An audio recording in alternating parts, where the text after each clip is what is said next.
Jullie inheemse mensen zijn nederige binnenlanders.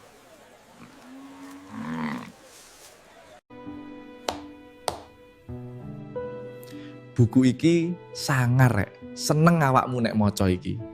Selama ini kita gak sadar jadi jongosnya penjajah, walaupun sepertinya merdeka, tapi banyak dari kita gak sadar jadi jongosnya Zionis penjajah.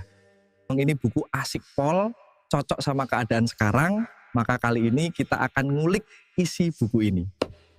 Itu yang menarik dalam buku ini, pembahasan tentang penghinaannya kaum penjajah dulu kepada bangsa pribumi dengan sebutan inlander. Apa itu inlander tah? Belanda mengatakan bahwa inlander adalah kaum yang derajatnya lebih rendah dari anjing, dan anjing lebih patut dimuliakan dari kaum inlander. Sebegitu hinanya bangsa kita dulu sebelum merdeka, generasi sekarang harus ngerti, soro mbah-mbahmu biyen le.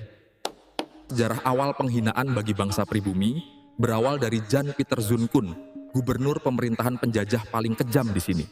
Jan Pieter Zoon-Koen ini gubernur jenderal penjajah paling kejam, dia menjabat dari tahun 1619 sampai 1629. Jan Pieter Zoon-Koen pernah bilang, orang pribumi Nusantara itu bodoh dan pemalas, mudah dibohongi, mudah dipecah belah. Inilah awal sebutan inlander dari Zionis Belanda, maka sejak itu Belanda membuat aturan pemerintah untuk ngatur kasta-kasta mulai tahun 1654. Undang-undang diskriminasi untuk bangsa pribumi, dan diperkuat oleh undang-undang pengatur kasta-kasta pada tahun 1854. Kasta-kasta yang dibuat dalam undang-undang pemerintahan Belanda itu untuk mengatur perlakuan dan hak antara pemerintah penjajah dengan masyarakat yang ada di Nusantara. Kasta tertinggi adalah orang Belanda sendiri dan orang-orang kulit putih Eropa, kasta kedua orang-orang Cina dan Arab, dan terakhir orang-orang pribumi Nusantara.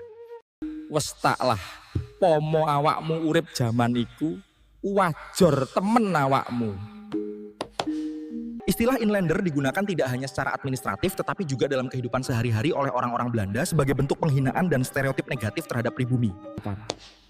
Setelah muncul pergerakan perjuangan nasional yang dipimpin Hos Cokro Aminoto, istilah inlander ditentang rakyat Indonesia dan istilah inlander baru dihapus setelah bangsa Indonesia memproklamasikan kemerdekaannya pada 17 Agustus 1945. Ngono rek, eru awakmu, sorone biyen wong Indonesia berjuang merangi penjajah. Lah kok saiki jarine sing merdeka 17 Agustus 45 jari Republik. Sing ngomong 17 Agustus 45 kemerdekaan Republik gak tahu dijejeli sandal lambene. Apa hubungannya sebutan inlander dengan penyebutan frasa kemerdekaan Republik Indonesia? Orang Indonesia akan dianggap bodoh, buta sejarah kemerdekaan bangsanya, buta sejarah berdirinya negara kesatuan Republik Indonesia, padahal bangsanya sendiri, negaranya sendiri. Maka, secara tidak langsung orang Indonesia mengiyakan dan setuju dijuluki inlander karena kebodohannya. Mengatakan 17 Agustus 45 kemerdekaan RI sama dengan mengatakan negara Indonesia negara jajahan. Lah yang jajah siapa?